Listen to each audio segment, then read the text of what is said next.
Hello. जैसा कि देखिए आप लोग को बैटरी का नया चैप्टर पढ़ाना था।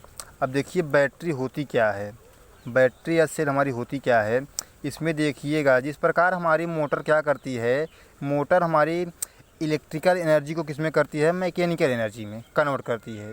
और जनरेटर की अगर बात की जाए, जनरेटर क्या करती थी, मैकेनिकल एनर्जी को किस में करती थी, इलेक्ट्रिकल एनर्जी में करती थी। उसी प्रकार हमारा बैटरी या सेल होता है। ये क्या करती है, सबसे पहले जब इसमें हम क्या करते हैं, इसको चार्ज करते हैं तो सबसे पहले विद्युत ऊर्जा से की रासायनिक ऊर्जा में क्या हो जाती है, चार्ज होने लगती है। चार्ज होने के बाद जब उसको हम क्या करेंगे, लोड से संयोजित करेंगे।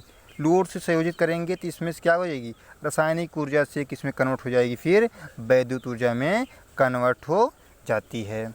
अब देखिए परिभाषा देख लीजिए, सेल या बैटरी। सेल या बैटरी देखिए क्या होती है, वह युक्ति जो रासायनिक ऊर्जा को विद्युत स्थिर ऊर्जा में रूपांतरित करती है, विद्युत सेल कहलाती है। ठीक, विद्युत सेल कहलाती है। अब देखिए अगर सेल की बात की जाए प्रकार की, सेल हमारे कितने प्रकार के होते हैं, सेल हमारे दो प्रकार के होते हैं। नंबर एक होती है प्राथमिक सेल, नंबर दो होती है द्वितीयक सेल। इसे बोला जाता है प्राइमरी सेल और सेकेंडरी सेल। ठीक, अब देखिए अगर प्राथमिक सेल की बात की जाए, प्राथमिक सेल होती क्या है, जैसे क्या होती, देखिए हमारे अगर कोई बैटरी हो जिसको एक बार डिस्चार्ज हो जाने पर पुनः उसको हम चार्ज ना कर सकें, एक बार डिस्चार्ज हो जाने पर पुनः उसको हम चार्ज ना कर सकें, उसको हम क्या कहते हैं, प्राथमिक सेल कहते हैं।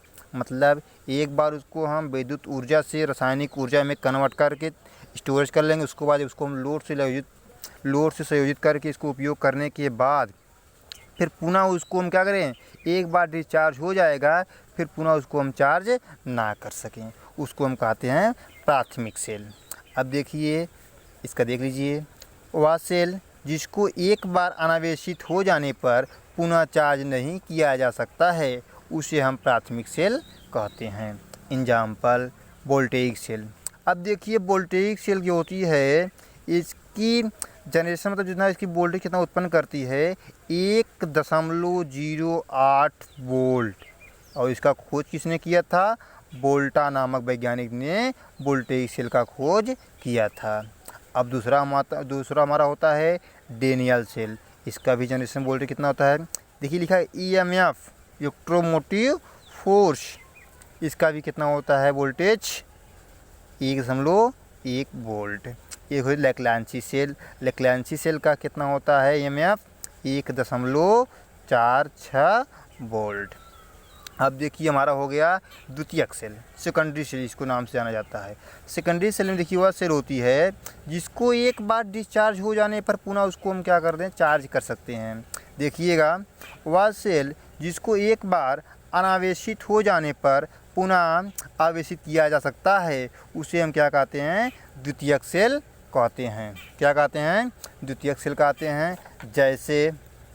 जैसे क्या हुआ, अम्लीय सेल और क्षारीय सेल, एसिड बेसिक।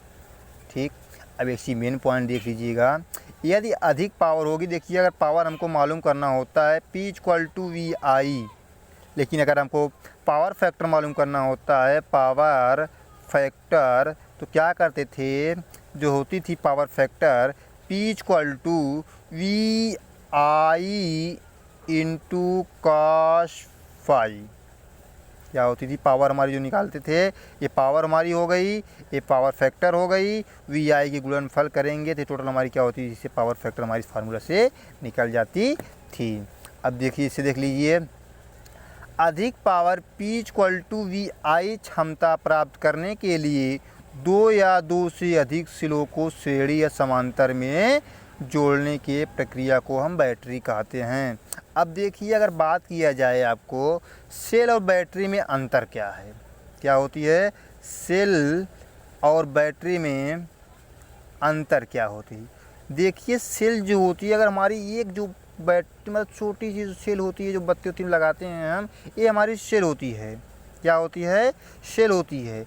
अगर इसी सेल को या हम किस में कर दें, सीरीज में कर दें, या किस में कर दें, पैरेलल में कर दें, इस प्रकार हम संयोजित कर देंगे, मतलब दो या दो से अधिक सेलों के संयोजन को हम क्या कहते हैं, बैटरी कहते हैं।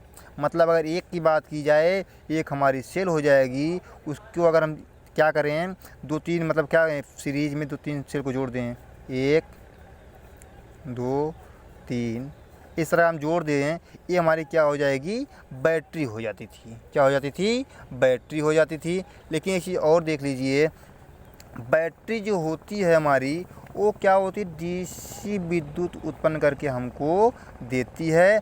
और इस बैटरी में इसका सिंबल देखिए इस तरह बनता है, इसका सिंबल इस तरह होता है। इसमें दो टर्मिनल होते हैं, एक पॉजिटिव टर्मिनल होती है, एक निगेटिव टर्मिनल होती है। ठीक। अब इसको चार्ज करने के लिए हम क्या करते हैं, जो हमारी कनेक्शन होती है विद्युत ऊर्जा को पॉजिटिव में जोड़ देते हैं और निगेटिव को निगेटिव में जोड़ देते हैं। ठीक, इतना आप पढ़ लीजिए। उसके बाद जो अगला हेडिंग है उसको मैं क्या करूँगा, अगले वीडियो में आपको पढ़ाऊँगा टोटल विस्तार से। ठीक, जैसा हो आपको समझ में ना आए तो कमेंट बॉक्स में लिख दीजिएगा या व्हाट्सएप नंबर ले लीजिए 95 98 40 81 92, बता दीजिएगा। समझ में ना आए तो मैं आपको पास PDF भी भेज दूँगा। ठीक, थैंक यू।